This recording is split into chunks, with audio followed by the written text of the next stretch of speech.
wabarakatuh. Baiklah, saya akan mempresentasikan tentang perkembangan hukum Islam di Indonesia. Hukum Islam berkembang beriringan dengan pembangunan dan perluasan wilayah Islam dan hubungan dengan budaya dan orang lain. Perkembangan ini sangat terlihat di awal periode 4 khalifah pertama yang disebut Al-Khulafaur Rasyidin. Di saat itu wahyu telah berhenti, sementara berbagai macam hukum muncul di sana-sini sehingga memerlukan penyelesaian hukum.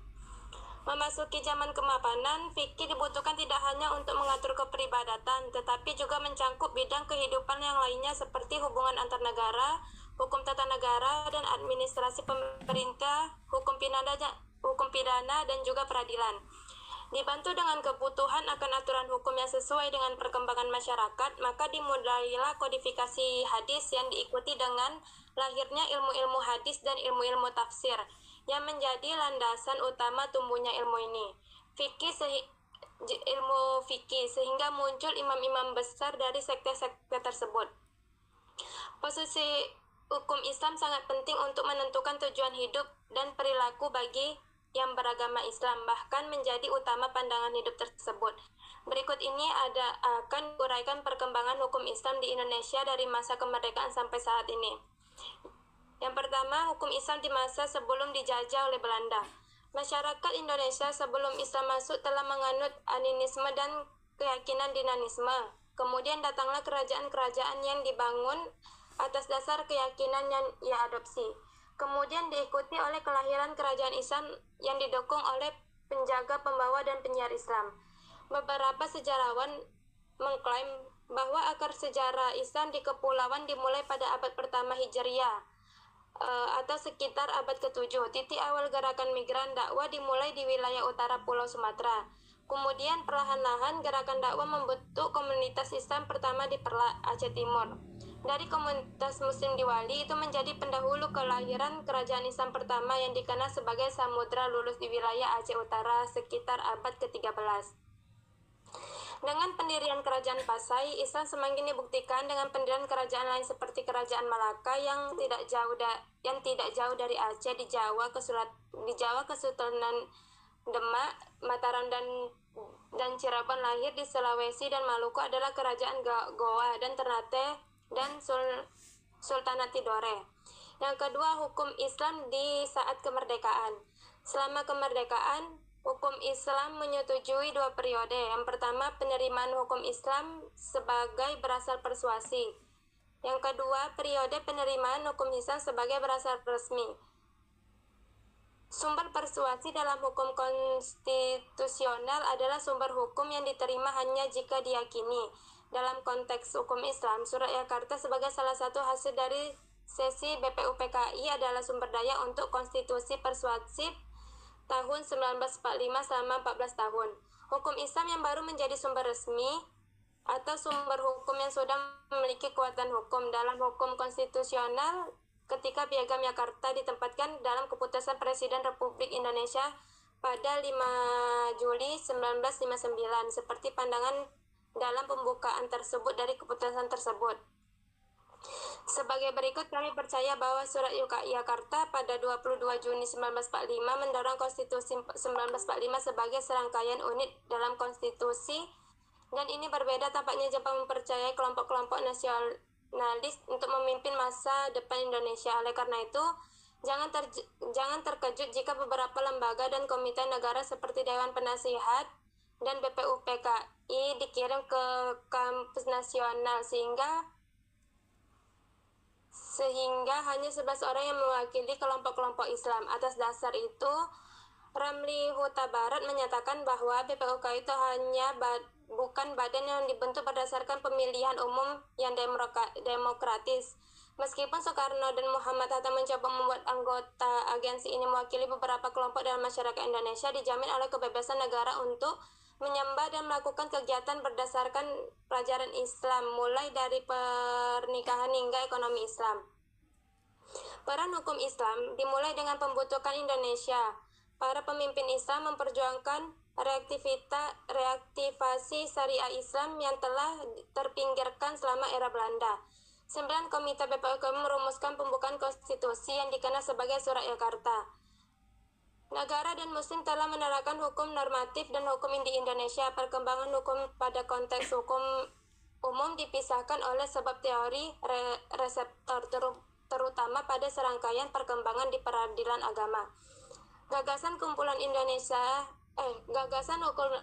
Kumpulan Hukum Islam atau KHI pertama kali diciptakan oleh Menteri Agama Orde Baru, Munawir Sazali. Kumpulan Hukum Islam adalah peraturan material yang membentuk dasar penerapan hukum dan perkawinan, warisan, dan bidang wakaf.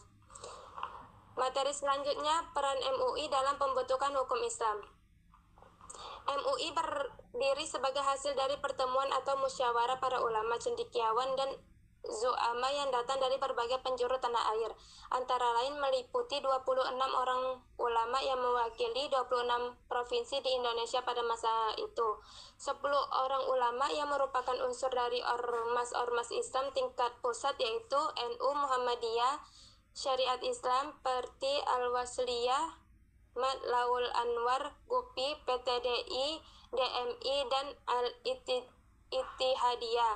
4 orang ulama dari Dinas Rohani Islam, Angkatan Darat, Angkatan Udara, Angkatan Laut, dan Polri serta 13 orang tokoh cendekiawan yang merupakan tokoh perorangan. Dari musyawarah tersebut dihasilkan sebuah kesepakatan untuk membentuk wadah tempat musyawarah para ulama, zu'ama, dan cendekiawan muslim yang tertuang dalam sebuah piagam berdirinya MUI yang ditandatangani oleh seluruh peserta musyawarah yang kemudian disebut Musyawarah Nasional Utama. Momentum berdirinya MUI bertepatan ketika bangsa Indonesia tengah berada pada fase kebangkitan kembali setelah 30 tahun merdeka, di mana energi bangsa telah banyak terserap dalam perjuangan politik kelompok dan kurang peduli terhadap masyarakat kesejahteraan rohani umat. Selama 25 tahun, MUI sebagai wadah musyawarah para ulama, zu'ama, dan cendekiawan muslim berusaha untuk memberikan bimbingan dan tuntunan kepada umat Islam Indonesia dalam mewujudkan kehidupan beragama dan bermasyarakat yang diridhoi Allah, memberikan nasihat dan fatwa mengenai masalah keagamaan dan kemasyarakatan.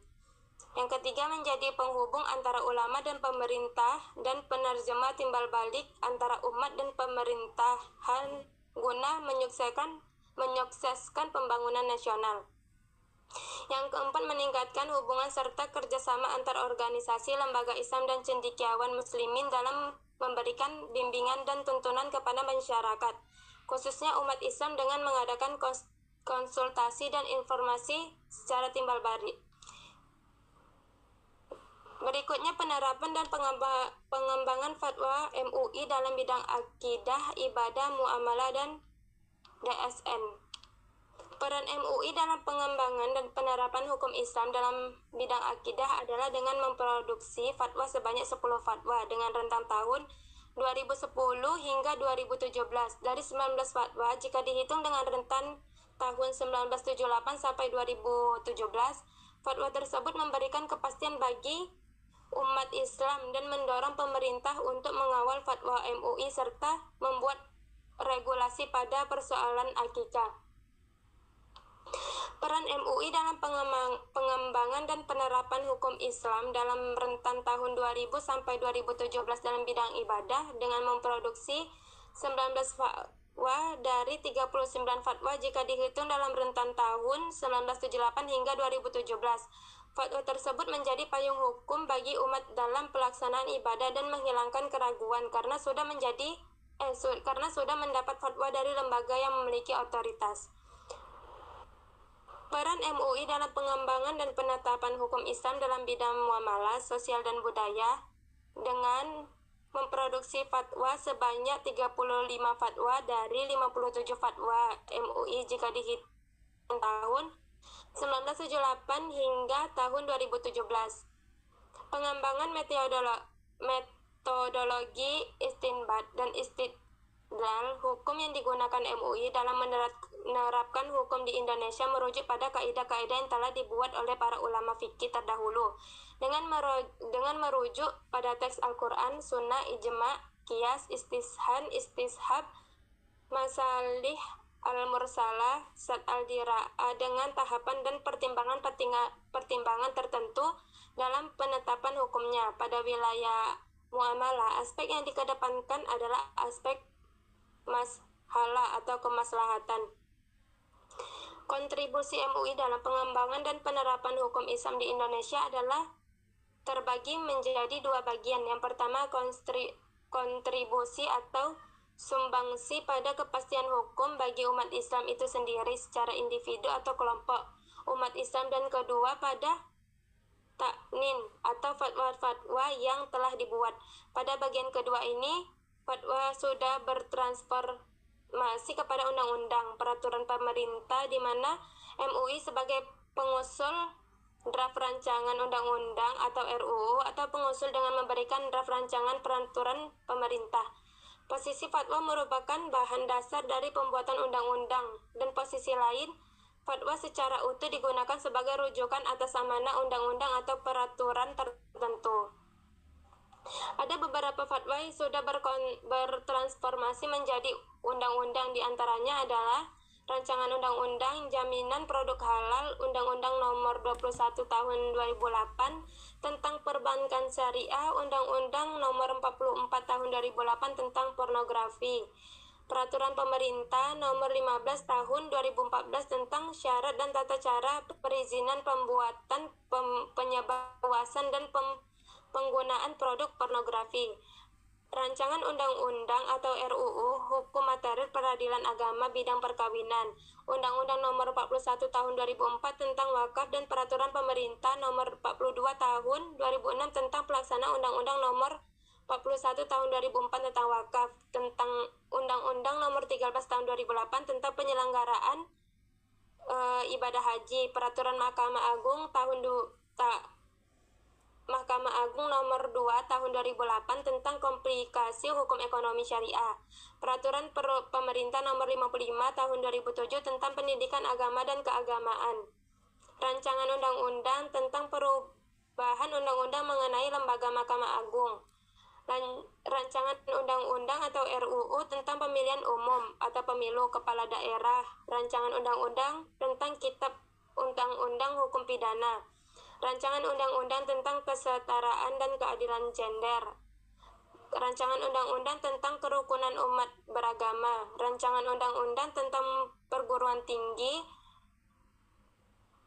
Rancangan Peraturan Pemerintah tentang Kedudukan Anak sebagai Pelaksana Undang-Undang Perkawinan, amandemen jika dirinci dalam bentuk satuan undang-undang atau peraturan pemerintah, maka fatwa MUI yang sudah bertransformasi menjadi undang-undang atau PP jumlahnya cukup banyak, karena fatwa yang sudah dianggap mengikat keras sudah dijadikan payung hukum oleh Bank Indonesia untuk regulasi pada bank-bank syariah, ditambah dengan fatwa-fatwa di bidang selain yang juga sudah ada yang bertransformasi menjadi undang-undang atau peraturan pemerintah. Sampai yang kedua kan, Afdal? Iya. Bentar ya.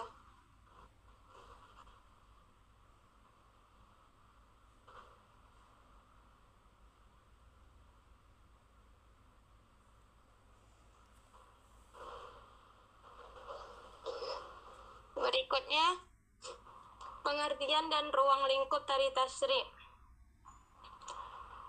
Kata tasyri' merupakan rangkaian dari dua bahasa, tarikh dan tasyri'. Tarikh berasal dari bahasa Arab yang artinya menulis, mencatat, sejarah atau catatan tentang perhitungan tanggal, hari, bulan, dan tahun. Tarikh muradif atau sinonim dengan kata sejarah, riwayat, tamboda atau kitab. Tasyri' yang mengandung arti jalan yang biasa ditempuh, sehingga secara etimologis bermakna menetapkan syariat, menetapkan hukum, atau membuat perundang-undangan atau proses menetapkan perundang-undangan.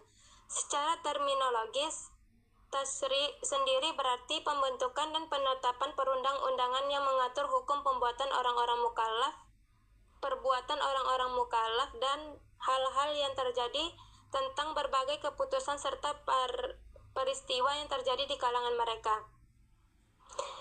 Yang berikutnya, ruang lingkup tarikh tasri.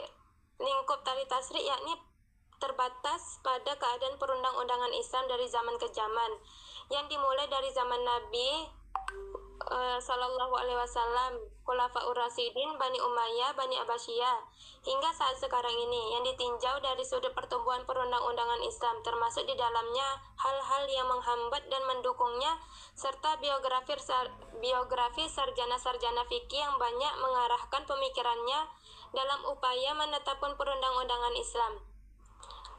Kamil Musa dalam Al-Mahdal ila Tarikh Tasri Al-Islami mengatakan bahwa tarikh tasri tidak terbatas pada sejarah pembentukan Quran dan Sunnah.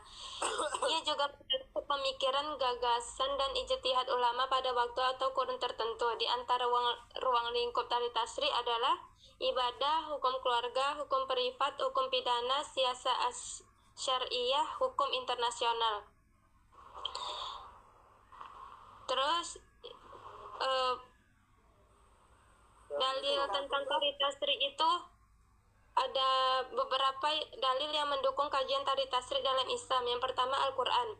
Pada hari ini telah kusempurnakan untuk kamu agamamu dan telah kucukupkan kepadamu nikmatku, dan telah kuridhoi Islam itu menjadi agama bagimu. Quran Surat Al-Maidah ayat 3. Ayat ini menunjukkan bahwa Islam mengalami proses penyempurnaan hukum secara bertahap sesuai dengan kondisi umat. Yang kedua, hadis Nabi Rasulullah SAW bersabda, sesungguhnya halal itu telah jelas dan haram itu telah jelas, dan di antara keduanya terdapat perkara-perkara yang samar atau syubhat yang tidak diketahui oleh banyak orang. Hadis riwayat Bukhari dan Muslim. Yang ketiga, ijma' dan qiyas. Ulama menyepakati bahwa hukum Islam berkembang seiring waktu melalui ijma' atau kesepakatan ulama dan qiyas atau analogi hukum. Imam Syafi'i dalam Ar-Risalah menyebutkan bahwa hukum harus dipahami berdasarkan nas dan metode ijtihad yang benar. Yang ketiga, ruang lingkup tarikh tasri. Ruang lingkup tarikh tasri sangat luas mencakup berbagai aspek dalam perkembangan hukum Islam. Secara garis besar, ruang lingkup ini dapat dibagi menjadi beberapa periode utama. Yang pertama, periode Nabi Muhammad SAW. Pada periode ini, sumber hukum utama adalah wahyu Allah Subhanahu wa Ta'ala yang diterima oleh Nabi Muhammad SAW melalui Quran. Selain itu, sunnah atau hadis Nabi juga menjadi sumber hukum yang menjelaskan dan menafsirkan ayat-ayat Al-Quran. Hukum-hukum yang diturunkan pada masa ini bersifat langsung dari Allah dan memiliki otoritas tertinggi. Yang kedua, periode Khulafaur Rasyidin. Setelah wafatnya Nabi Muhammad SAW, kepemimpinan umat Islam dipegang oleh para khalifah yang disebut Khulafaur Rasyidin, yaitu Abu Bakar, Umar, Utsman, dan Ali. Pada masa ini, hukum Islam masih berpedoman pada Al-Quran dan Sunnah, tetapi mulai berkembang dengan adanya ijtihad. Beberapa perkembangan penting pada masa ini antara lain adalah pembukuan Al-Quran, perkembangan ijtihad, dan perluasan wilayah Islam. Yang selanjutnya, periode dinasti Umayyah. Pada masa ini, hukum Islam mulai mengalami sistematisasi dalam administrasi negara. Beberapa perubahan penting meliputi pembentukan lembaga peradilan yang lebih terstruktur, pengangkatan qadhi atau hakim untuk menyelesaikan berbagai perkara hukum. Hukum Islam mulai dipengaruhi oleh kebijakan politik. Yang selanjutnya, periode dinasti Abbasiyah. Masa ini disebut sebagai masa keemasan dalam perkembangan hukum Islam.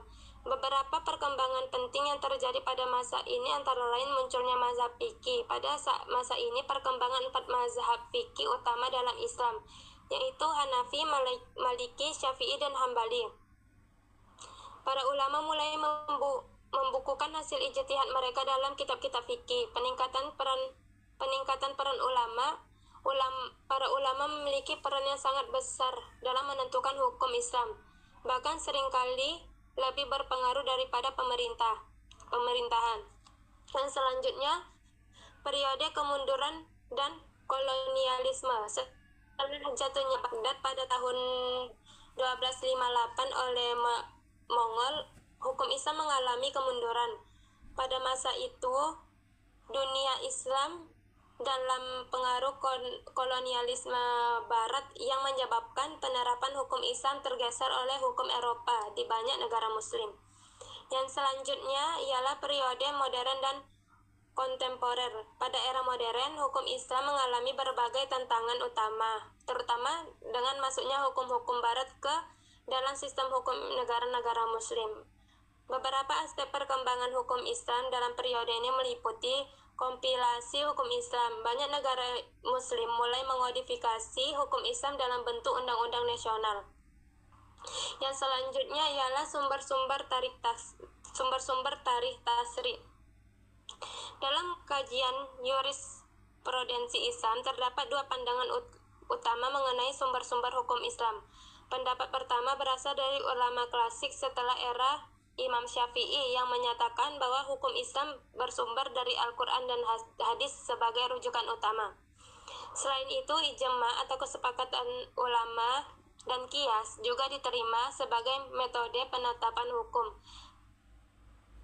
Dengan otoritas utama tetap berpegang pada teks-teks suci tersebut. Meskipun hadis pada awalnya berkembang secara lisan, otoritasnya tetap dianggap sah setelah dituliskan dan dikodifikasikan. Sumber hukum Islam yang utama mencakup Al-Quran dan hadis, terutama hadis yang terkandung dalam kitab-kitab sahih seperti Sahih Al-Bukhari dan Muslim, tanpa mengecualikan kitab hadis lainnya seperti dalam kutub as-sittah seperti Sunnah At-Tirmizi, Abu Dawud, Nasai, dan Ibnu Majah. Selain qiyas dan ijma, terdapat metode hukum lain yang masih diperdebatkan seperti istishab, dan maslahah mursalah. Imam Abu Hanifah dan sebagian riwayat dari Imam Ahmad menerima istishab sebagai bentuk lain dari qiyas, sementara Imam Syafi'i menolaknya dengan alasan bahwa metode tersebut dapat mengarah pada manipulasi hukum. Dalam konsep istishab, ulama Hanafiyah menggunakannya hanya untuk menolak suatu ketetapan, sementara mayoritas ulama memperbolehkannya dan untuk menetapkan maupun menolak hukum. Maslahah mursalah atau pertimbangan kemaslahatan umum juga menjadi sumber perdebatan, dengan mazhab Zahiriyah menolaknya dengan alasan bahwa syariat Islam sudah mencakup segala maslahat tanpa perlu tambahan dari manusia. Pada akhirnya para ulama sepakat bahwa Al-Quran dan hadis adalah sumber utama hukum Islam, diikuti oleh ijma dan qiyas. Sumber-sumber lainnya hanya digunakan secara terbatas dan masih menjadi bahan perdebatan di kalangan ahli fikih. Sumber-sumber tarikh tasri itu ada Al-Quran. Al-Quran ialah kalam Allah yang diturunkan kepada Nabi Muhammad dalam bahasa Arab dengan perantara malaikat Jibril sebagai hujjah baginya dan mendakwakan kerasulannya, dan sebagai pedoman hidup bagi manusia yang dapat dipergunakan untuk mencari kebahagiaan hidup di dunia dan akhirat, serta sebagai media untuk mendekatkan diri kepada Tuhan dan dengan membacanya. Yang kedua, sunnah. Sunnah menurut istilah Asy'ariyah adalah bersabda, perbuatan dan takrir atau persetujuan yang berasal dari Rasulullah SAW. Sunnah itu dapat dibedakan menjadi 3 macam, yakni sunnah qauliyah, sunnah fi'liyah, dan sunnah takririyah. Yang ketiga, ijma. Ijma menurut istilah ahli usul ialah persepakatan para mujtahid kaum muslimin dalam suatu masa sepeninggalan Rasulullah SAW terhadap suatu hukum syar'i mengenai suatu peristiwa. Ditinjau dari cara-cara terjadinya ijma itu ada 2. Yang pertama, ijma syar'i, yaitu persesuaian pendapat para mujtahid pada suatu masa terhadap hukum suatu peristiwa dengan jalan masing-masing dari mereka menyatakan pendapatnya dengan cara menfatwakan atau mempraktikannya. Yang kedua itu ijma sukuti, yaitu sebagian mujtahid menyatakan pendapatnya dengan tegas dari hal hukum suatu peristiwa dengan memfatwakan atau mempraktikannya, sedang sebagian mujtahid yang lain tidak menyatakan persetujuan terhadap hukum itu dan tidak pula menentangnya. Yang keempat itu qiyas. Yang dinamakan qiyas menurut para ahli usul fikih adalah mempersamakan hukum atau peristiwa yang tidak ada nasnya dengan hukum suatu peristiwa yang sudah ada nasnya, lantaran adalah adanya persamaan ilat hukumnya dari kedua peristiwa ini. Jumhur ulama berpendirian bahwa kias itu adalah menjadi hujjah syariah atau sumber hukum syariah bagi hukum-hukum amalan perbuatan manusia dan berada pada tingkatan keempat dari dalil-dalil syariat. Cukup sekian dari saya. Ada yang ingin bertanya? Ya, saya izin bertanya. Ya.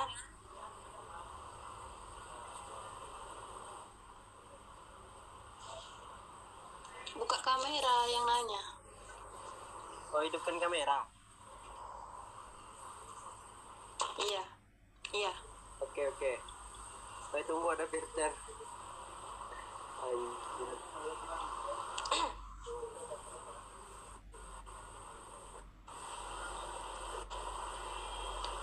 Saya perkenalkan, nama saya Rizky Adil Putra. Saya ingin bertanya, selama kemerdekaan hukum Islam menyetujui 2 periode, sebutkan itu. Selama kemerdekaan, baiklah saya akan menjawab pertanyaan dari Rizky. Selama kemerdekaan Indonesia, hukum Islam dapat dikatakan terkait era dengan 2 periode utama, yaitu masa demokrasi liberal sekitar tahun 1950-an. Dan yang kedua itu pada Orde Baru hingga reformasi sekitar tahun 1966 sampai sekarang. Apakah cukup? Cukup.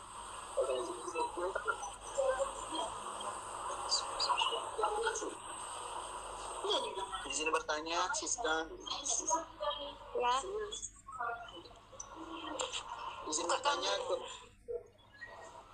Izin bertanya kepada pemakalah, apa saja tugas-tugas MUI? Tugas-tugas apa? Tugas-tugas siapa? Tugas MUI. MUI. Iya. Baiklah, saya akan menjawab pertanyaan dari Rehananta. Tugas-tugas MUI itu mengawal umat Islam, memberi edukasi dan bimbingan, penjaring kader yang berkualitas, memberi solusi masalah keagamaan internasional. Terus, perumus konsep pendidikan Islam, mengawal konten media massa, organisasi yang menjalankan kerjasama. Apakah cukup? Oke, cukup.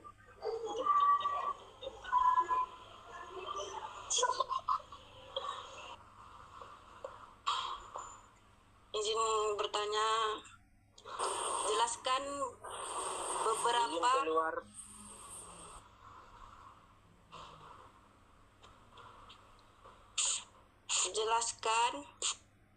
beberapa fatwa MUI yang bertransformasi kepada undang-undang.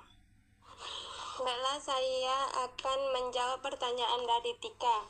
Beberapa fatwa yang telah bertransformasi menjadi undang-undang di Indonesia antara lain yaitu Undang-Undang Perkawinan, Undang-Undang Nomor 1 Tahun 1974 berdasarkan Fatwa Majelis Ulama Indonesia atau MUI dan konsiderasi hukum Islam lainnya. Yang kedua, Undang-Undang Perbankan Syariah, Undang-Undang Nomor 21 Tahun 2008 berdasarkan prinsip-prinsip syariah Islam dan fatwa MUI terkait perbankan syariah. Yang ketiga itu Undang-Undang Wakaf, Undang-Undang Nomor 41 Tahun 2004 berdasarkan fatwa MUI dan prinsip-prinsip hukum Islam terkait wakaf. Apakah cukup? Cukup. Baiklah, sekian presentasi dari saya. Lebih dan kurangnya saya minta maaf. Saya akhirnya. Assalamualaikum warahmatullahi wabarakatuh. Waalaikumsalam warahmatullahi wabarakatuh. Assalamualaikum warahmatullahi wabarakatuh.